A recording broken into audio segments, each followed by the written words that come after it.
Hi friends, இந்த video நம்ம ஃபஸ்ட்டாக அப்லோட் பண்ண வீடியோ இருக்குல்ல, அதில் கண்டினியூட்டியாக எடுத்துக்கலாம். இன்னும் ஒரு சில டிப்ஸ் எல்லாம் இருக்குது கம்ப்யூட்டரோட ஸ்பீடை இன்க்ரீஸ் பண்ணுறதுக்கு. அதெல்லாம் என்னென்னு இப்போ பார்த்துடலாம். இங்கே கீழே சர்ச் கியரில் ரன் கொடுத்துருங்க. ரன்னு சர்ச் பண்ணுங்கள். சர்ச் பண்ணிவிட்டு இங்கே என்ன ஓப்பன் பண்ணணும் அப்படின்னா ஃப்ரீ பேஜ் டைப் பண்ணுங்கள். டைப் பண்ணிவிட்டு ஓகே கொடுத்துருங்க. ஓகே கொடுத்தோன்னே ஒரு ஃபோல்டர் ஓப்பன் ஆகும்.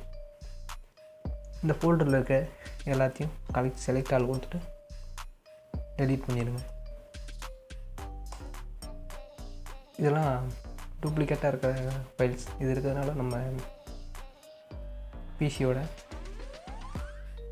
ஸ்பீடு கம்மியாகும் வாய்ப்பு இருக்குது. அதனால் இதெல்லாம் டெலீட் பண்ணிடலாம். ஒரு சிலது டெலீட் ஆகாத அதை ஸ்கிப் கொடுத்துருங்க. நெக்ஸ்ட்டு என்ன பண்ணணும்னா அதே தான் சேம் ரன்னுங்கிறத சர்ச் பண்ணிவிட்டு டிஎம்பி அப்படி சர்ச் பண்ணிவிட்டு கொடுத்திங்கன்னா இன்னொரு ஃபோல்டர் மறுபடியும் அதே மாதிரி ஓப்பன் ஆகும். இதில் இருக்கிற இதையும் சேர்த்து அது சேம் திங் பண்ணிட்டோம்னா முடிஞ்சது. மறுபடியும் அதே ரன் கொடுத்துட்டு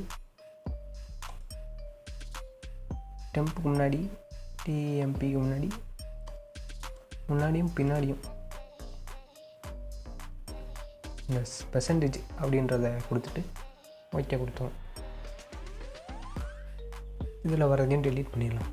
கண்ட்ரோல் ஆல் கொடுத்து ஷிஃப்ட் + டெலீட் கொடுத்தேன்னா பெர்மனெண்ட்டாக டெலீட் ஆகிடும்.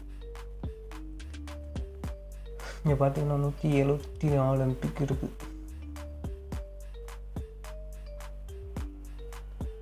ஒரு சிலது டெலீட் ஆகாது, அதை மட்டும் ஸ்கிப் பண்ணிடுங்க.